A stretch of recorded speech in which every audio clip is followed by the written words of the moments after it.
ஸ்ரீ சிவசங்கரா தேவனே, ஸ்ரீ சிவசங்கரா தேவனே. Shankaram Sivashankaram.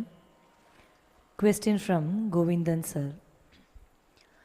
Thiruvarutpa 6ஆம் திருமுறையில் உள்ள முறையீடு பகுதியில் உள்ள ஒரு பாடலில் நான் யார் என்று அறியேன், எங்கோன் யார் என்று அறியேன், வேதாந்தம் நாதாந்தம் போதாந்தம் ஏதும் அறியேன் என்று பாடும் வள்ளலார் அகங்காரக் கொடுங்கிழங்கை அகழ்ந்தெறிய அறியேன் என்றும் பாடுகிறார்.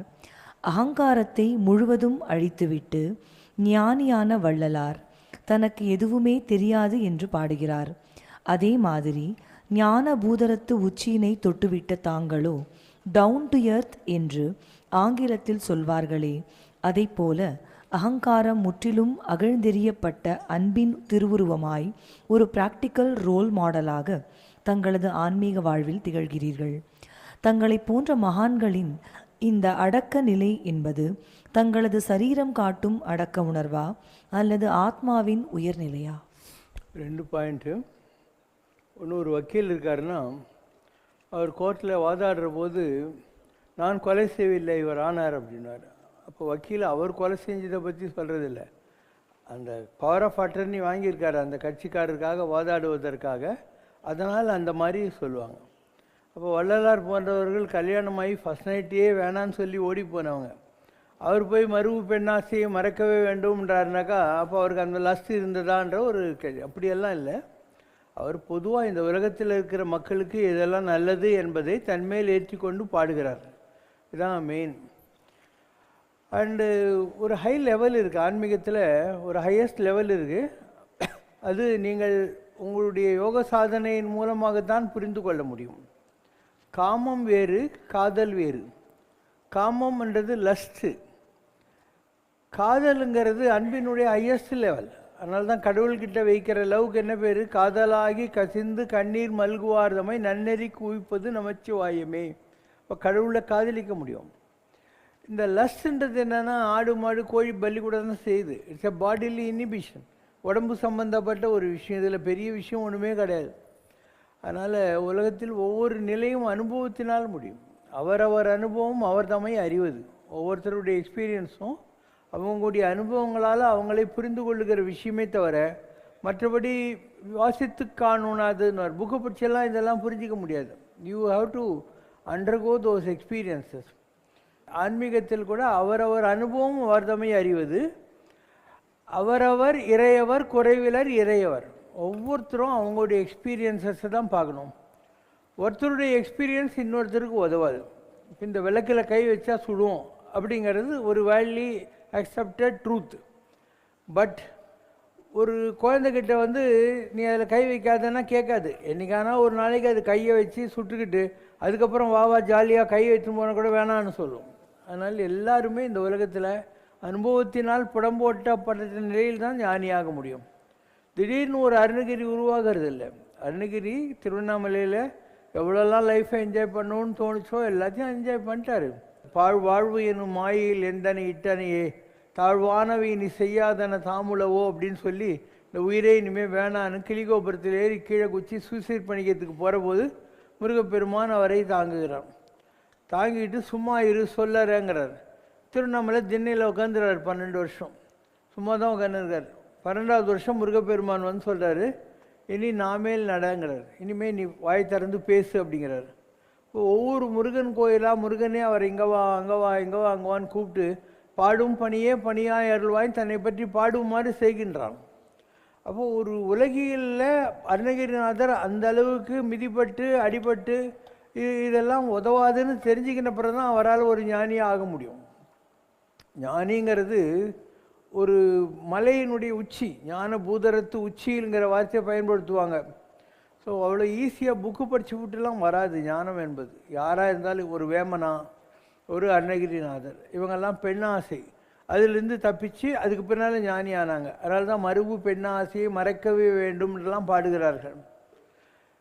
பட்டினத்தார் அவர் திருவன்காடன்னு சொல்லி கும்பகோணம் பக்கத்தில் இருக்கு இல்லையா, அங்கே பெரிய கப்பல் வியாபாரி. அவருக்கு குழந்தையே இல்லையே அப்படின்னு சொல்லிட்டு அப்போது சாமி சொல்கிறார், நானே உனக்கு மகனாக வந்து பறக்கிறேன்னு சொல்லிட்டு கப்பல் வியாபாரம் செய்யறதுக்காக போயிட்டு வர்றபோது கப்பல் நிறைய சாணி வரட்டி எடுத்துக்கிட்டு வர்றாரு.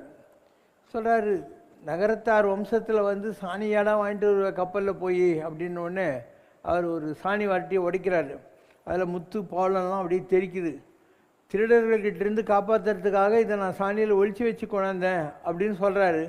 இவ்வளோ அறிவாளியாக இருக்கானே பையன்னு பார்த்தா பிள்ளைய காணும். அங்கே ஒரு ஓலை நறுக்கு தான் இருக்குது. காதற்ற ஊசியும் வாராது காணும் கடைவெளிக்கே, காது கொஞ்சம் ஊசி கூட நீ எடுத்துன்னு போக முடியாதுன்னு சொல்லி அப்போது ஒரு பட்டினத்தார் உருவாகிறார். இப்படி உலகத்தில் இது வரைக்கும் ஞானத்தை அடைந்தவர்கள் யாராக இருந்தாலும் அவர்கள் சுயமாக அனுபவங்களால் புடம்போடப்பட்ட போது தான் ஞானிகளானே தவிர சும்மா புக்கை வச்சுக்கிட்டு படித்து அவனும் ஞானியானதாக கிடையவே கிடையாது. And the world May find fault with them. இந்த உலகம் என்பது அவங்களுடைய லெவலில் தான் இந்த உலகத்தை அடைபோடும். அவங்க எப்படி இருக்காங்களோ அதை வச்சு தான் அடைபோடும். பட்டினத்தாரே இருந்தார். அவர் இங்கே திருவத்தூரில் ஒரு வயலில் வரப்பில் தலை வச்சு படுத்துன்னு இருக்காரு. 2 லேடிஸ் அப்படி போகிறாங்க. இவன் சாமியானான கூட இவனுக்கு சொகுசு கேட்குது, பாடுறி தலாகாணி மாரி வரப்பில் தலை வச்சுக்கிறான்னு. இவன் அவங்க சொல்கிறது நிஜம்தானேன்னு தலையை எடுத்துகிட்டு வயலில் படுத்துக்கிறார் பிளெயினாக. திருப்பியும் அதே லேடிஸ் இந்த பக்கம் வராங்க. இவன் ஃப்ராட் சாமியாரி, இல்லைன்னா நம்ம பேசுகிறத பற்றி இவனுக்கு என்ன பாரு தலையை எடுத்துட்டான்றான். அப்போது இப்படியும் பேசும். ஏதோ ஒரு சினிமா பாட்டு இருக்குது, உலகம் இது தானடா.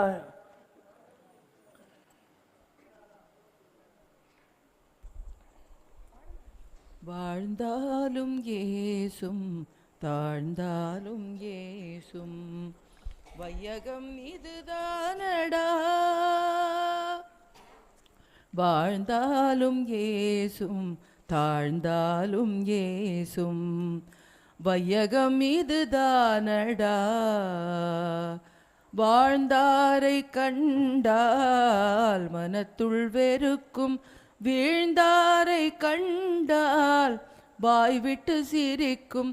இல்லாது கேட்டால் ஏளனம் செய்யும், இருப்பவன் கேட்டால் சரித்திரம் படைக்கும். வாழ்ந்தாலும் ஏசும் தாழ்ந்தாலும் ஏசும்.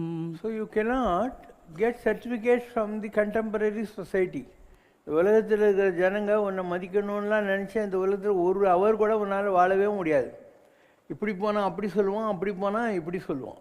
அதனால தான் கடவுள் பார்த்தான், எப்படியாவது இவனை காப்பாற்றலான்னு சொல்லிட்டு 32 பல்லு வச்சு அதுக்குள்ளே நாக்க வச்சு அது வந்து எதுவும் சுடு சொல்லக்கூடாதுன்னு அதில் எச்செல்லாம் ஊடுற மாதிரி பண்ணி வச்சுருக்கான்.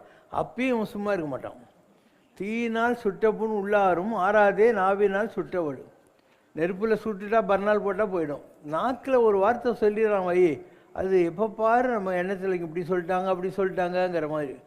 ஸோ இதுக்கெல்லாம் ஒரே ஒரு பரிகாரம் என்னென்னா, you should have your own self esteem. மற்றவங்ககிட்ட நீ சர்டிஃபிகேட்டை எதிர்பார்க்காத.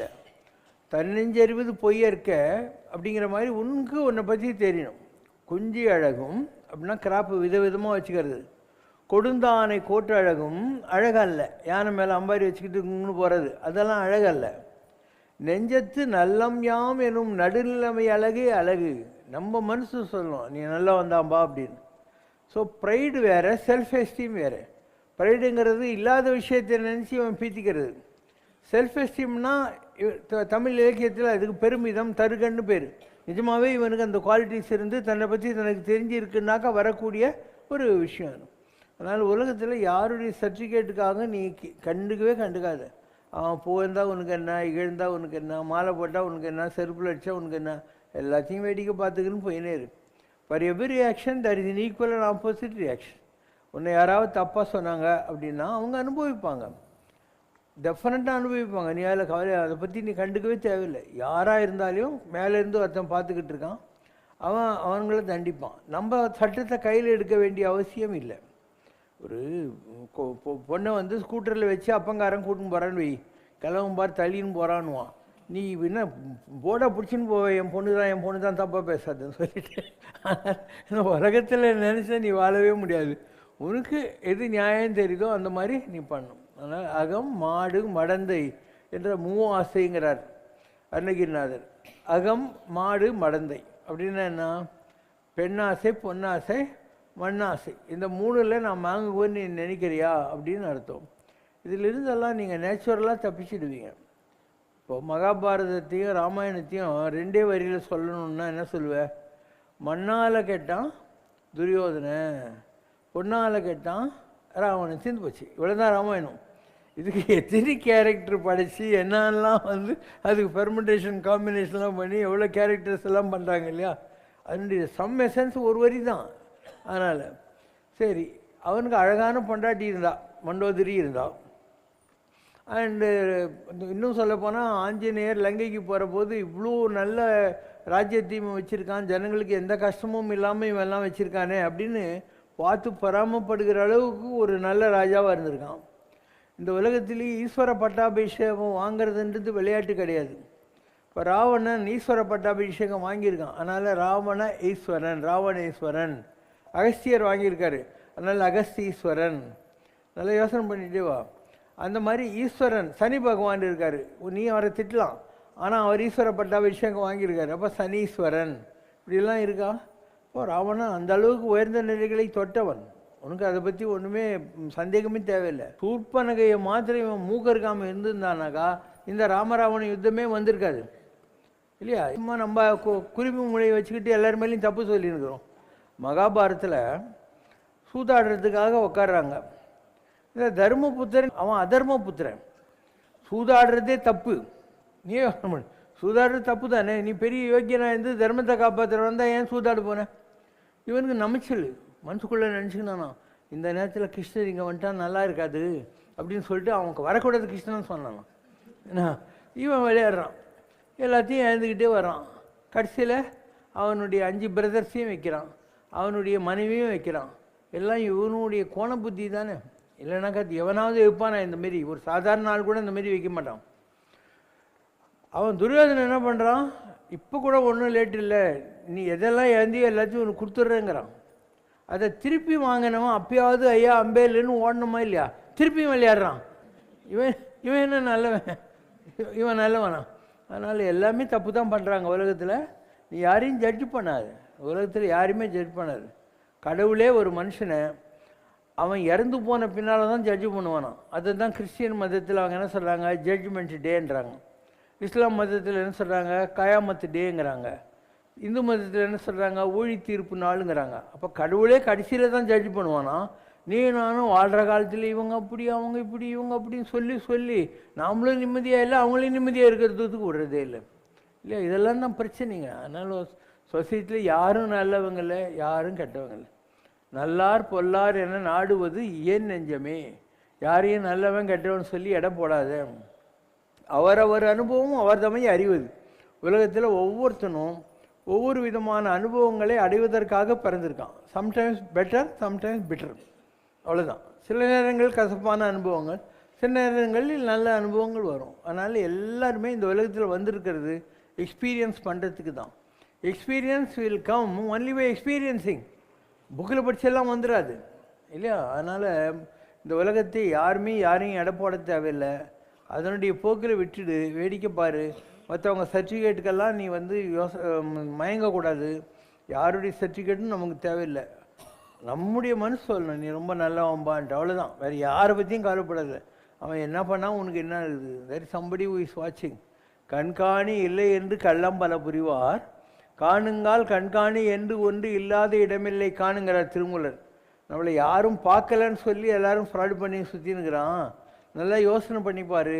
கடவுளுடைய கண்கள் இல்லாத இடமே உலகத்தில் இல்லை, அவன் எல்லாரையும் பார்த்துக்கிட்டு இருக்கான். காணுங்கால் கண்காணி என்று ஒன்று இல்லாத இடமில்லை கடவுள் பார்த்துக்கிட்டே இருக்காரு அப்படின்னு அர்த்தம். So every one should have that moral fear that அதே கண்கள் ஏதோ நம்மளை பார்த்துக்கிட்டு இருக்குங்கிற மாதிரி. மற்றபடி வாழ்கிற காலத்தில் யாரையும் எடை போடுறதோ இல்லை நல்லவன் கெட்டவன் சொல்கிறதோ இதெல்லாம் பண்ணவே பண்ணாதீங்க. I don't judge anyone. என்கிட்ட வர்ற எல்லாருக்கும் நான் என்ன சர்டிஃபிகேட்டாக கொடுக்க முடியும்? This is certify mister so and so or miss or missus so and so அப்படின்னு சொல்லிட்டு to the best of my knowledge. இதெல்லாம் என் மேலே கிடையாது. I don't judge anyone.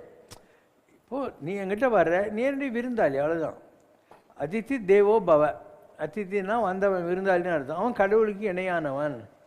அப்போ விருந்து புறத்ததா தான் உண்டல் சாவா மருந்தினும் வேண்டல் பாற்று அன்று. ஒரு விருந்தாளி இருக்கிற போது அமிர்தமே கிடைச்சா கூட அவனுக்கு கொடுக்காம நீ சாப்பிடக்கூடாது. அதனால் பாரு, நான் சாப்பிடலையா, ஆனால் உனக்கு தயிர் வடை கொடுத்துருக்குன்னா, பழம் கொடுத்துருக்குன்னா, ஸ்வீட் கொடுத்துருக்குன்னா, சாக்லேட் கொடுத்துன்னு இருக்குன்னா, யார் வந்தாலும் லேட்டாக இவங்களே மறந்து போயினாலும் அங்கே வந்திருக்காங்க இங்கே வந்திருக்காங்கன்னு பார்த்து கொடுத்துன்னு இருக்குன்னா, இது என்னுடைய தர்மம். இனி என்ன தேடி 40 கிலோமீட்டர் வந்திருக்கேன். So I have to look up Aditi தேவோ பவ. இவ்வளோதான் ஆன்மீகம். அண்டு இது எல்லாருமே செஞ்சால் இந்த உலகத்தில் எந்த ப்ராப்ளமும் வராது. நம்ம வேண்டியவங்கன்னா ஒரு மாதிரி, வேண்டாதவங்கன்னா ஒரு மாதிரி நடத்துகிறோம். அது தப்பு இல்லையா? இல்லையா? நமக்கு என்ன தெரியும் யார் வேண்டியவங்க வேண்டாதவங்கன்னு? உலகத்திலே வேண்டுதல் வேண்டாமை இலானடி சேர்ந்தார் கல்லால்ன்ற கடவுள் ஒருத்தன் தான் அப்படி. அவனுக்கு வேண்டியவங்களும் இல்லை வேண்டாதவங்களும் இல்லை. அவனுக்கு எந்த ஊரும் இல்லை எந்த பேரும் இல்லை. ஏதவன் ஊர் ஏதவன் பேர் யார் உற்றார் யார் அயலார். ஒரு நாமும் ஒரு உருவும் இல்லாருக்கு 1000 திருநாமம் பாடினாம் தெல்லையனம் கொட்டாமோ. அவனுக்கு எந்த ஊரும் இல்லை எந்த பேரும் இல்லை. அதனால் நம்ம 1000 பேர்களால் சாஸ்திரநாமத்தால் அந்த கடவுளை கும்பிடுவோம் அப்படின்னு அர்த்தம். அது அதனால் இந்த ஜனங்க சின்ன வயசுலேருந்தே தவறாக வளர்க்கப்படுகிறார்கள். இந்த தவறாக வளர்க்கப்படுவதற்கு காரணம் உங்களுடைய பெற்றோர். கிருஷ்ணர் இருக்கார், அவர் ஜெயிலில் இருந்து கூட கம்சன் அத்தனை குழந்தைகளை பெற்றா கூட தன்னுடைய சாத்வீக குணத்தை விடாமல் இருந்த தேவகி கிட்ட பால் குடித்தார். அதனால் அந்த பொறுமை என்கிற சாத்வீக குணம் கிருஷ்ணருக்கு வந்துச்சு. கொஞ்சம் அடித்து கொஞ்சம் கொஞ்சி அவரை வளர்த்து வந்தா இல்லையா ஆயர்பாடியில் யசோதை, அவகிட்டையும் பால் குடித்தார். அதனால் அவருக்கு ரஜோகுணம் வந்துச்சு. இதுக்கு பேர் சத்துவகுணம். ரஜோகுணம்னா கொஞ்சம் கொஞ்சறது கொஞ்சம் இது பண்ணுறது. பூதன் இல்லை ராட்சசி, அவரை கொலை பண்ணுறதுக்காக விஷத்து கலந்த பாலை கொடுக்கறதுக்கு ஓடி வந்தா. அதனால் அவகிட்ட பால் குடிச்சா இந்த பவி.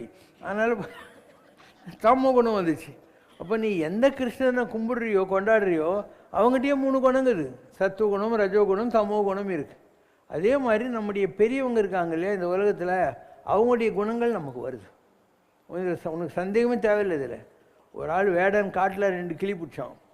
ஒரு கிளியை ஐரு வீட்டில் கொண்டாந்து விட்டு போனான், இன்னொன்று ஒரு வேடன் வீட்டில் விட்டு போனான். வேடன் தான் பிடிச்சின்னு வந்தான், ஒரு கசாப் கடைக்காரன் வீட்டில் விட்டான். கொஞ்ச நாள் கழித்து பார்க்குறான், இந்த ஐரு வீட்டில் இருக்கிற கிளி மாங்கல்யம் தந்துனா வேணால் சுக்கலாம் பரதம் சொல்லினுக்குது. இந்த கசாப் கடைக்காரன் எங்கே விட்டான்ல அவன் அது கொல்லு குத்து அப்படின்னு. அதனால் இந்த உலகத்தில் எல்லாமே வளர்ப்பினால் வருது. நம்முடைய பேரண்டேஜு நம்முடைய வளர்ப்பு, அதனால் நல்லது கெட்டதெல்லாம் வருகிறது. அதனால் நீ யாரையும் எடை போடாத. யாரையாவது குத்தம் சொல்லணும்னு சொன்னால் கடவுளை குத்தம் சொல்லு. படைத்தவன் மன்ற பண்பிலாளன். தேவாரம். இன்னாதம்மை உலகம். சுந்தரர் போயினே இருக்காரு. ஒரு வீட்டில் கல்யாணம் பிபி, ஒரு வீட்டில் சாவு மூலம். இதை பார்த்துட்டு அவர் சொல்கிறார், இன்னாதம்ம உலகம். ஒரு வீட்டில் கல்யாண கோலம், இன்னொரு வீட்டில் சாவு மூலம். படைத்தவன் மன்ற பண்பிலாளன். இந்த உலகத்தை படைத்த கடவுளுக்கு புத்தியே கிடையாது அப்படின்னு ஆனானப்பட்ட சுந்தரமூர்த்தினா அந்த காலத்தில் சொல்லிட்டு விட்டார். அதனால் நாம் இதெல்லாம் யோசனை பண்ணோம். அதாவது நம்ம பிறக்கிற குடும்பம் அவங்களுக்குள்ள கர்மா.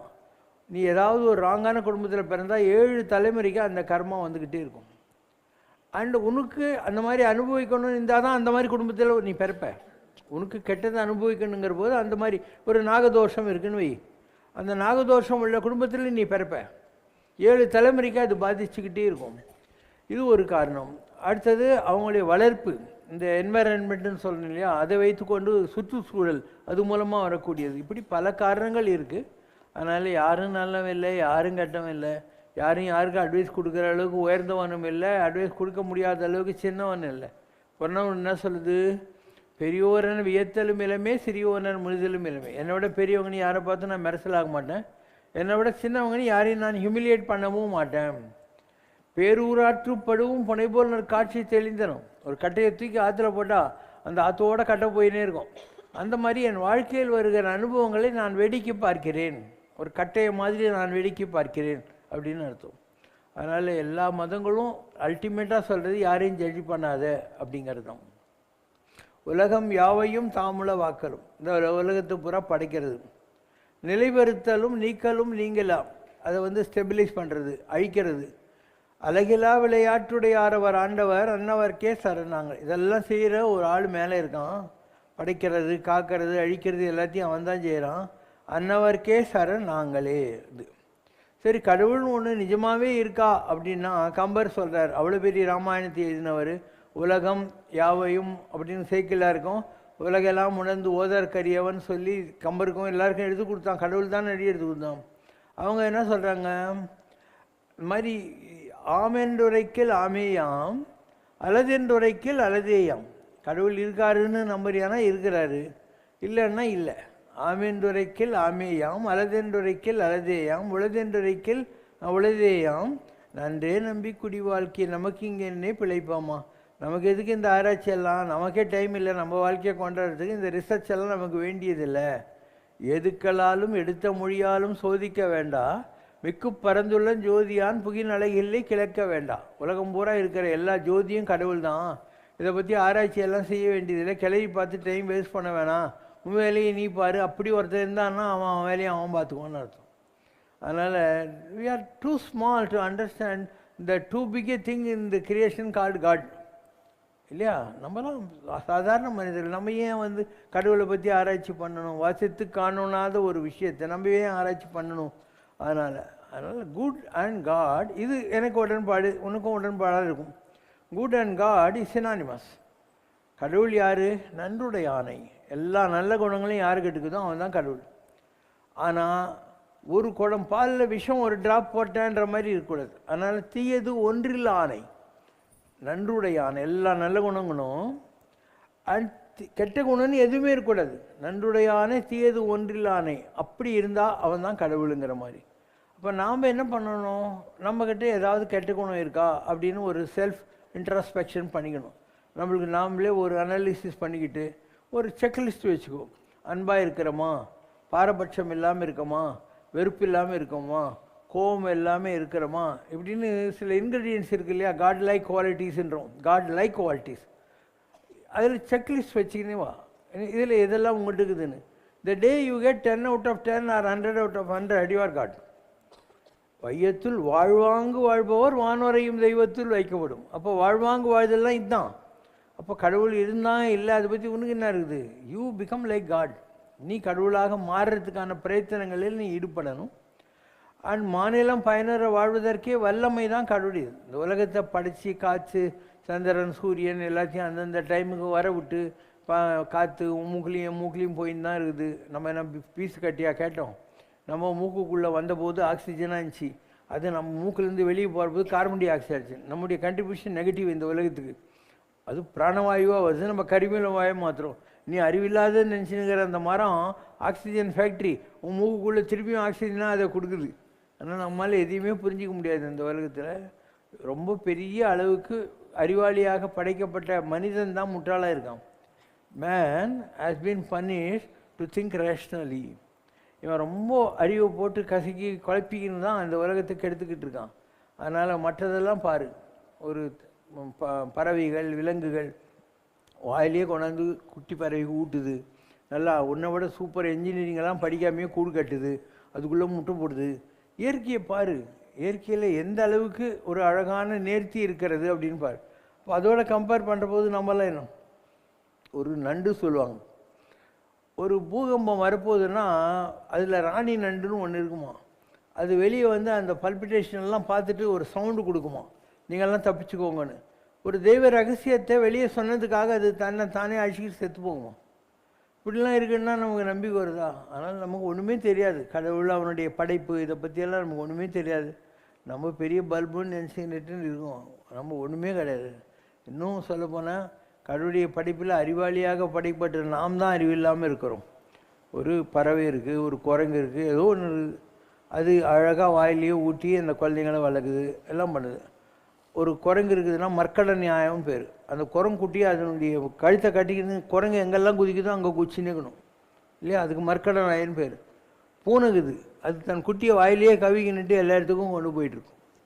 அந்த மாதிரி பறவைகள், விலங்குகள் இதெல்லாம் தங்களுடைய ஆஃப் ஷூட்ஸ் இருக்கு இல்லையா, அதெல்லாம் சூப்பராக காப்பாற்றுது, நம்மளை விட நல்லாவே காப்பாற்றுது. ஆனால் ஒரு பறவைக்கு ரெக்கம் வலிச்ச உடனே அது எங்கள் தாத்தா, கொள்ளு தாத்தா, தாய் மாமாலாம் சொல்லவே சொல்லாது, துரத்தி விட்டுருவோம். இந்த மனிதர்கள் தான் இந்த பந்த பாசத்தில் மாட்டிக்கிட்டு வெளியே வர முடியாத கஷ்டப்பட்டுக்கிறாங்க. பறவையை பார், விலங்கை பார், உனக்கு தெரியும் அதுங்கெல்லாம் எவ்வளோ உன்னை விட பொறுப்பாக இருக்குது. ஆனால் ரெக்கம் வலிச்ச உடனே துரத்தி விட்டுருது. எல்லாத்தையும் அவங்கவுங்க வேலையை நீங்கள் பார்த்துக்கோங்கிற மாதிரி. எங்கேயோ 20,000 மைலுக்கு முன்னால் கிளம்பி ஒரு ஏரோடைனமிக்ஸ்னுவாங்க, அப்படியே பறந்து வருது. உங்கள் வேடந்தாங்களுக்கு வருது, இன்னொரு இடத்துக்கு போகுது, இந்த இடத்துக்கு போகுது. அங்கெல்லாம் வந்து சாப்பிடுது, இனப்பெருக்கம் செய்யுது, திரும்பியும் அப்படியே 20,000 மைல் போகுது. அதுக்கு யாராவது கற்றுக் கொடுத்தானா? பறவைகள் என்ன பண்ணுமா, முதல்ல பறக்கிற பறவைகள் பின்னால் வந்துடும், பின்னால் இருக்கிற பறவைங்க முன்னால் போகும். இப்படியே காற்றை கீச்சிக்கிட்டு யாருக்குமே டயர்டு இல்லாத மாதிரி அதுங்க 20,000 மைல் போயிட்டு வந்துக்கிட்டே இருக்குது. அதுக்கு யாராவது மேப்பு கொடுத்தாங்களா, காம்பஸ் கொடுத்தாங்களா, இல்லை ஏதாவது கம்ப்யூட்டரில் அடித்து கொடுத்தாங்களா, இதுதான் ரோடு மேப் வச்சுக்கோன்னு சொல்லி? இல்லையா? அப்போ நம்ம முட்டாளுங்க, நம்மலாம் ஒன்றுமே கிடையாது. அதனால் நாம் இயற்கையை பார்த்தா தான் நம்ம எவ்வளோ சின்ன ஆளுங்கன்னு தெரியும், இயற்கை இல்லை கடவுள் எவ்வளோ பெரிய விஷயம்ன்றது தெரியும். இந்த உலகத்தில் நீ வந்து உனக்காக வாழ கற்றுக்கோ, மற்றவங்க மிச்சினவங்கிறதுக்காகலாம் நீ வாழவே கூடாது. அண்டு நான் சொன்ன நல்ல குணங்கள் இருக்கு இல்லையா, அது செக்லிஸ்ட் வச்சுக்கோ. இன்றைக்கி நான் எல்லாருக்கிட்டேயும் பொறுமையாக பேசினேன்னா, இல்லை இரிட்டேட்டடாக பேசுனா, யாராவது கோபிச்சேனா, யாருடைய மனசாவது புண்படுறதுக்கு நான் காரணமாக இருந்தேனா, இப்படியெல்லாம் வச்சுக்கிறேன். அதனால் இந்த லிஸ்ட்டில் நீ உனக்கே மார்க் போட்டுக்கோ. தென் யூ ஆர் பிகமிங் காட்னு அர்த்தம். வாழ்ந்து வானரையும் தேவனில் நீ அடைந்து கொண்டிருக்கிறாயின்னு அர்த்தம். உனக்கே தெரியும் இதெல்லாம், இன்னொருத்தர் சொல்ல தேவையில்லை. நீ என்ன தப்பு பண்ணுறியோ உனக்குள்ளே இருந்து ஒரு குரல் ஒன்றை கிள்ளிக்கினே இருக்கும், ஏன்டா இப்படி பண்ணுற, ஏன்டா இப்படி பண்ணுறேன்னு சொல்லி. அதுதான் அந்த மனம்தான் சாட்சி. அதுக்கு பேர் நீ வேணால் கடவுள் வச்சுக்கோ, எனக்கு ஒன்றுமே ப்ராப்ளம் கிடையாது. அதனால் காட் இந்த உலகத்தை படைச்சதோடு விட்டார். ஒவ்வொருத்தருக்கும் ஒவ்வொரு நாளும் உட்காந்துக்கிட்டு இதை பண்ணு அது பண்ணு, இதுதான் ரோடு, இங்கேருந்து இப்படி போ அங்கே போ, இதெல்லாம் சொல்ல மாட்டார். இதெல்லாம் கடவுளுடைய வேலை கிடையாது. கடவுள் என்றால் எல்லாவற்றையும் கடந்து உனக்கு உள்ளும் இருக்கக்கூடிய ஆற்றல்னு அர்த்தம். ஸோ நம்ம எல்லாருக்கிட்டேயும் அந்த கடவுள் தான் இருக்கிறான். மனதானே மனதின்ற கருத்தானே மனத்தகத்தான் வாய் மேலான். அப்போ நீ செய்கிற போதெல்லாம் ஒரு குரல் இருந்து இதை பண்ணாதுன்னு சொல்லு இல்லையா, அதுதான் கடவுளுடைய வாய்ஸ் ஆஃப் காட். ஏன்னா அது கேளு, நீ வேறு எங்கேயுமே படிக்காது, பைபிளும் வேணாம், குரான் வேணாம், பகவத்கீதையும் வேணாம். உனக்குள்ளே இருந்து ஒரு குரல் உன்னை கைட் பண்ணிக்கிட்டே இருக்கு இல்லையா, அதை 100% கேளு. நாம் என்ன பண்ணுறோம், அதை மீறுறோம். நமக்கு பிடிக்குது பிடிக்கலன்னு நீ ஒரு டெசிஷன் எடுக்கணும். அதனால் கடவுள் படத்துக்கிட்ட திருவுள சீட்டு போடுறேன்னு சொல்லி எழுதி போடுவேன், புரியுதா? நீ நினச்ச மாதிரி வந்துடுச்சுன்னா திருவுள சீட்டில் வந்துச்சுன்னுவேன், நினச்ச மாதிரி வரலன்னா 2 எடுக்கலாமோ 3 எடுக்கலாமான்னு பெர்சன்டேஜுக்கு போடுவேன், 10ல் 5 10ல் 4. அப்போ ஒன்று நீயே ஏமாற்றிக்கின்னு இருக்கேன். உண்மையாகவே கடவுள்கிட்ட கைடன்ஸ் கேட்குறதுன்னா ஒரே ஒரு சீட்டு, அது வந்துச்சுன்னா வரலன்னா விட்டுரு இல்லையா. இப்படி பல விஷயங்கள் இருக்குது. நம்முடைய புராணங்கள் கூட பல விஷயங்கள். பீஷ்மர் அம்பு படுக்கையில் படுத்துனுங்கிறார். அப்போது கிருஷ்ணர் சொல்கிறார், உங்கள் தாத்தா வந்து மண்டையை போட போகிற டைம் வந்துச்சு, வாங்க அவர்கிட்ட நல்ல அட்வைஸ் எல்லாம் வாங்கிக்கலான்ட்டு பஞ்சபாண்டவர்கள் போகிறாங்க. இவங்களெல்லாம் பார்த்த உடனே பீஷ்மர் தேம்பி அழுகுறாரு. இவங்க கேட்குறாங்க, தாத்தா நீங்கள் மலை குலைந்தாலும் நிலை குலையாத மாவீரனாச்சே, எதுக்கு கலங்குறீங்கன்னு. நான் எனக்காக கலங்கடா, இந்த கிருஷ்ணங்கிறானே இவன் சாட்சாத் கடவுள், இவன் உங்கள் கூடயே இருந்து 24 hours கைட் பண்ணி இருந்த போது கூட நீங்கள் இவ்வளோ கஷ்டப்பட்டீங்க, தறி போடுமோ நாய் போடுமோ நரி போடுமோன்னு இவ்வளோ கஷ்டப்பட்டீங்க, இவன் மாத்திரம் உங்கள் கூட இல்லாமல் இருந்தா எவ்வளோ கஷ்டப்பட்டுன்னு நினச்சா எனக்கு அழுகலியாக வந்துடான்னாரான். அப்போ கடவுள்னு ஒருத்தன் நம்மளை கைட் பண்ணியிருக்கிறதுனால தான் இந்த அளவுக்காவது நம்ம மூச்சு விட்டுக்குன்னு கை வீசி கால் வீசி நடந்துட்டுருக்கோம். ஸோ மகாபாரத பீஷ்மர் என்ன சொல்கிறாரோ அதை நீங்கள் ஞாபகம் வச்சுக்கணும். இந்த உலகத்தில் எல்லாமே கடவுளுடைய திட்டப்படி நடக்கிறது. அந்த கடவுள் என்பவன் உன் மூலமும் என் மூலமும் எல்லார் மூலமாகவும் இருக்கான். எல்லா உயிரும் என்னுயிராயின, ஏன்னா எல்லாம் கடந்த என்னம்பலத்தீசர் எல்லாம் கடந்தும் என்னுள் இருந்தார். எறும்பு எல்லா ஜீவராசிகளுக்குள்ளும் இருக்குது. சிவனானை இல்லாமல் சித்தெரும்பும் கடிப்பதில்லை. ஏன்னா அது அதனுடைய சிவனானை இல்லாமல் சித்தெரும்பும் கடிப்பதில்லை. எல்லாம் நமக்கு என்றைக்கு புரியுதோ அன்றைக்கி பயபக்தியாக இருப்போம். கடவுள் ஒருத்தர் இருக்காங்கிற பயம், அதன் மூலமாக கடவுள்கிட்ட நமக்கு நாளுக்கு நாள் இம்ப்ரூவ் ஆகிற அன்பினுடைய ஹையஸ்ட் நேம் தான் பக்தி என்பது. அதுதான் பயபக்திங்கிறது. ஸோ எல்லாமே ரைட்டு தான். மகாபாரதத்தில் எல்லோரும் மீட்டிங் போடுறாங்க குருஷேத்திர யுத்தம் ஆரம்பிக்கிறதுக்கு முன்னால். அதில் நான் சொல்கிறேன், இவன் சொல்கிறான் நான் இவ்வளோ பேரை கொண்டுடுவேன் அவ்வளோ பேரை கொண்டுடுவேன் ஒருத்தன் சொல்லினே இருக்கிறான். அப்போ பரிபர்கன்னு ஒருத்தர் இருக்கான். அவன் இருங்க நான் சொல்கிறேன் இந்த யுத்தத்தில் யார் மீற போகிறாங்கன்ட்டு ஒரு சாம்பல் எடுத்து அம்பு எடுத்து விட்றான். அப்போ அந்த சாம்பல் யார் மேலெல்லாம் ஊந்துதோ அவங்கெல்லாம் கோய்ந்தா, யார் மேலே ஒழிலையோ அவங்க தான் இந்த யுத்தத்துக்கு பின்னால் இருப்பாங்கன்ட்டு. இவ்வளோ பெரிய ஜீனியஸு ஒரு அம்பு விட்டு யார் மேலே சாம்பல் ஒழிலையோ அவன் தான் பழைக்க போகிறான்னு கரெக்டாக சொல்லிட்டானே அப்படின்ற போது கிருஷ்ணர் சொல்கிறான், இவன் கழுத்தை வெட்டினாரான். கழுத்தை வெட்டிட்டாங்க. ஒரு மலை மேலே உதயசூரியன் மாதிரி என்ன இவன் கழுத்தை கொண்டு போய் வச்சிட்டாங்க. மகாபாரத யுத்தம்லாம் முடிஞ்சிச்சு. ஆளுக்கு பீட்டர் விடுறானுங்க. பீட்டர் விடுறதுல பல வகை இருக்குது. கொஞ்சமாக சொன்னால் பீட்டர், கொஞ்சம் ஜாஸ்தியாக சொன்னால் சென்ட் பீட்டர், ரொம்ப சொன்னால் சென்ட் பீட்டர்ஸ்பர்க்.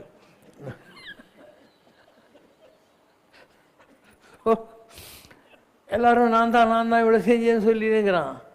அப்போது கிருஷ்ணர் சொல்கிறாராம், மலை மேலே இருந்து பார்த்தவனுக்கு தான் யுத்தத்தை பற்றி கரெக்டாக தெரியும், பரிபர்கன்கிட்ட போய் கேட்கலான்னு. அவங்ககிட்ட யார் நல்லா சண்டை போட்டவங்கண்ணா, நீங்களாம் யாருக்கு அப்படின்னா, ஏன் நான் தான் பீமன், நான் தான் அர்ஜுனன், நான் தான் இதான், நான் தானா? இல்லையே, யுத்த காலத்தில் இதோ நிற்கிறேன் கிருஷ்ணன், இவனை தான் பார்த்தேன். இந்த சைட்லேயும் அவன் தான் சண்டை போட்டான், அந்த சைட்லேயும் அவன் தான் சண்டை போட்டான். இவனை தவிர நான் யாரையுமே யுத்த காலத்தில் பார்க்கவே இல்லை. நான் புரியுதா? கிருஷ்ணர் எதுக்கு வந்தார் உலகத்தில்? மண்ணின் பூபாரம் குறைப்பதற்காய் வடமதுரை தான் பிறந்தான்.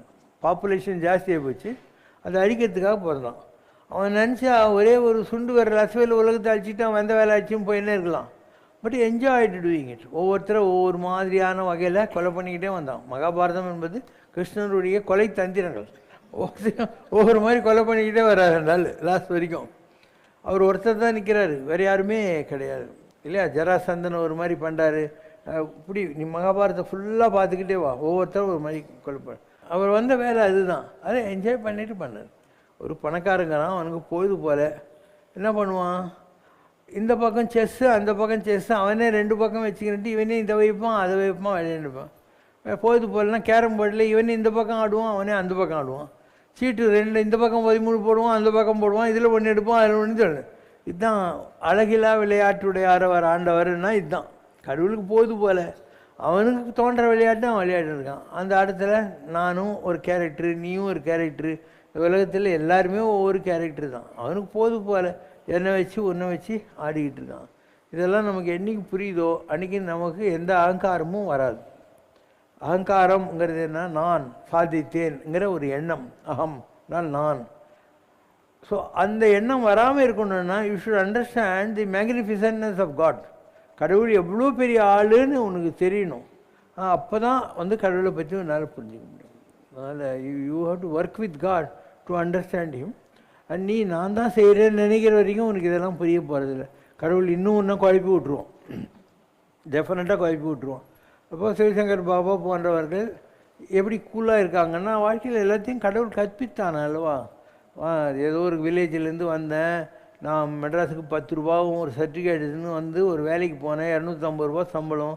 அதே கம்பெனியில் 10 வருஷத்தில் 6000 ரூபாய்க்கு போனேன். அப்புறம் சொந்த பிஸ்னஸ் ஆரம்பித்தேன், எல்லாத்தையும் பார்த்தேன், பப்ளிக் லைஃப்பில் இருந்தேன், எல்லாம் லைஃப்பில் வந்துச்சு. நல்லதும் பார்த்தேன், கெட்டதும் பார்த்தேன், மானம் எல்லாத்தையும் பார்த்தேன். கல்யாணம் கூட ஆயிடுச்சு, ஒரு பையன் பொண்ணு இருந்தாங்க. ஸோ எல்லாம் பார்த்து முடிச்சதுனால தான் நான் ஞானியாக இருக்கேன். அன்பே சிவம் என்கிறது சனாதன தர்மம். பிஸ்மில்லா ஹிர்ரஹ்மான் நிர்ராஹிம் என்ற அரேபிய சொற்களில் அல்லாவை the most benevolent and merciful என்று அன்பின் திருவுருவமாக இஸ்லாம் போற்றுகிறது. பௌத்தம் அன்பை தனது அறநெறியாக கருதுகிறது. ஆனால் ஒரு கன்னத்தில் அறைந்தால் மறு கன்னத்தை காட்டு என்று அன்பின் மகத்துவத்தை சொல்லும் என்று தனது புதிய ஏற்பாட்டில் சொல்லும் பைபிள் பல்லுக்கு பல் கண்ணுக்கு கண் என்று பழிவாங்கும் தோரணையில் உள்ள கோட்பாட்டையும் தனது பழைய ஏற்பாட்டில் கூறுகிறதே. அதன் காரணம் என்ன? பழைய ஏற்பாடு என்பது ஜீசஸ்க்கு முன்னால் வந்தது. That is common for Jews and even portion of Muslims and இது. ஸோ இந்த நாகரிக வளர்ச்சி என்பது கிராஜுவலாக தான் வந்துக்கிட்டே இருந்தது. ஒரு காலத்தில் மனிதர்களையும் சாப்பிட்டுருந்தாங்க, அதுக்கப்புறம் விலங்குகள் அடித்து சாப்பிட்டுருந்தாங்க, அதுக்கப்புறம் விவசாயமெல்லாம் பண்ணி பயிர் பச்சைகள்லாம் பண்ணி நதிக்கரை நாகரிகங்கள்னு வந்தது. So it is N evolution. ஒரு காலத்துக்கு உண்மையாக இருந்தது, இன்னொரு காலத்துக்கு உண்மையாக இருக்கணுங்கிற அவசியமே கிடையாது. ஒரு காலத்தில் நிறைய பேர் கல்யாணம் பண்ணிக்குவாங்க இல்லையா, நிறைய பேரை கல்யாணம் பண்ணிக்குவாங்க. ஏன்னா அந்த காலத்தில் யுத்தத்துக்கு போய் செத்துப்பிடுவாங்க. ஆம்பளைங்கள்லாம் செத்துப்பிட்டாக்கா அடுத்த சந்ததிகள் இருந்தால் தானே இந்த நாட்டை காப்பாற்ற முடியும், அதுக்காக அந்த மாதிரி பண்ணுவாங்க. இதெல்லாம் காலத்தின் கட்டாயம். அதனால் you cannot make a universal law, இதுதான் சொல்ல முடியாது. It's a necessity of the hour. அதுக்கு ஏற்ற மாதிரி ஜனங்க அவங்களுடைய சட்டங்களை உருவாக்கி கொள்கிறார். ஒரு காலத்தில் சைக்கிளில் டபுள்ஸ் போனால் தப்பு. கண்ணதாசன் எம்ஜிஆர் கிட்ட போய் ஏழைங்க ஏதோ சைக்கிளை வச்சு ஓட்டுறாங்க அதுக்கு நீங்கள் வந்து கொஞ்சம் டபுள்ஸ்க்கு அலோவ் பண்ணுங்கன்னு. எம்ஜிஆர் சரி டபுள்ஸ் போடுறோம் அப்படின்ட்டார். இந்த மாதிரி மாற்றப்படுகின்றன எல்லாம். ரெண்டு விஷயம் இருக்குது. ஒன்று தர்மம், அது மாறாதது. தர்மம் is something which cannot be negated. இந்த சட்டங்கள் மாறின்னு இருக்கும். தர்மங்கள்ன்றது என்ன? இந்த உலகத்தில் சாஸ்வதமாக இருக்கக்கூடிய எதனாலும் மாறாத மாற்றப்பட முடியாத விஷயங்களை தர்மங்கள்னு சொல்கிறோம். அதனால தான் தர்மம் சர அப்படின்னா தர்மத்தை கடைப்பிடி அப்படிங்கிற வார்த்தையை நம்முடைய வேதங்கள் சொல்கின்றன. All of the things are like that. காலடியும் ஷீரடியும் இங்குதான், அந்த காஞ்சிபுரம் காஷி நகர் இங்குதான், வைஷ்ணவியும் உஜ்ஜயினியும் இங்குதான், பட்டர் வாழுகின்ற திருக்கடவூர் இங்குதான், ஸ்ருங்ககிரி திருவக்கரை இங்குதான், எங்கள் சித்த யோகி சங்கரனார் இங்குதான் அங்குதான், பத்ரிநாத் கேதார்நாத் இங்குதான், வெள்ளை பனி உருகும் அமர்நாதும் இங்குதான், வெற்றி தரும் சோமநாதும் இங்குதான், எங்கள் விதியை வெல்லும் சங்கரனார் எங்குதான் அங்குதான், திருமலையும் திருப்பதியும் இங்குதான், பொன்னி திருவரங்கம் திருவஹீன்றம் இங்குதான், துவாரகை அயோத்தி நகர் இங்குதான், எங்கள் தூய சிவசங்கரனார் எங்குதான் அங்குதான், பழனிமலை தணிகைமலை இங்குதான், திருப்பரங்குன்றம் சோலைமலை இங்குதான், சுருளிமலை சுவாமி மலை இங்குதான், எங்கள் சுந்தரனார் சங்கரனார் எங்குதான் அங்குதான், காந்தமலை சபரிமலை இங்குதான், அச்சன் கோயிலோடு ஆதியங்கா இங்குதான், பொன்னம்பலம் குளத்து புழை இங்குதான், அந்த புனித மகன் சங்கரனார் எங்குதான் அங்குதான், புனித மகன் சங்கரனார் எங்குதான் அங்குதான், வானகமும் வையகமும் இங்குதான், ஸ்ரீ வைகுண்டம் கைலாசம் இங்குதான், ஞான பூமி மண்ணடியும் இங்குதான், சித்தநாதன் சிவசங்கரனார் எங்குதான் அங்குதான், நாதன் சிவசங்கரனார் எங்குதான் அங்குதான். ஓம் ஜெய் சிவசங்கரரே சுவாமி ஜகத் பரிபாலகரே, ஆதி சங்கர அவதாரா அநாத ரக்ஷகரே, ஓம் ஜெய் சிவசங்கரரே. அன்னையும் தந்தையும் நீவென்றறிந்தும் அன்பில் நனைகின்றோம் சுவாமி, அன்பில் நனைகின்றோம், ஆசானும் இறையாகிய தேவா நின்னடி பணிகின்றோம். ஓம் ஜெய் சிவசங்கரரே. கைலையை பன்முறை வலம் வந்தாய் ஓ கருணாகர கீர்த்தி, சுவாமி கருணாகர கீர்த்தி, மயிலையில் நின்று வரம் தருகின்றாய் மங்களகர மூர்த்தி. ஓம் ஜெய் சிவசங்கரரே. ஆனந்த சாகரம் தனிலம்மை ஆழ்த்தும் அற்புத அருள் ஜோதி, சுவாமி அற்புத அருள் ஜோதி. ஆரத்தி செய்து பாடி மகிழ்ந்தோம் அருள்வாய் பரஞ்சோதி. ஓம் ஜெய் சிவசங்கரரே. நாராயண நாராயண ஓம் சத்யநாராயண நாராயண நாராயண ஓம். நாராயண நாராயண ஓம் சத்யநாராயண நாராயண ஓம் சத்யநாராயண நாராயண ஓம். ஓம் ஜெய் சிவசங்கரரே. அம்மையோடு அப்பனென வந்தவர்க்கு மங்களம், ஆசானும் தெய்வமுமாயானவர்க்கு மங்களம், இத்தரை துயர்கள் எல்லாம் தீர்ப்பவர்க்கு மங்களம், ஈஸ்வராவதார சிவசங்கரர்க்கு மங்களம்.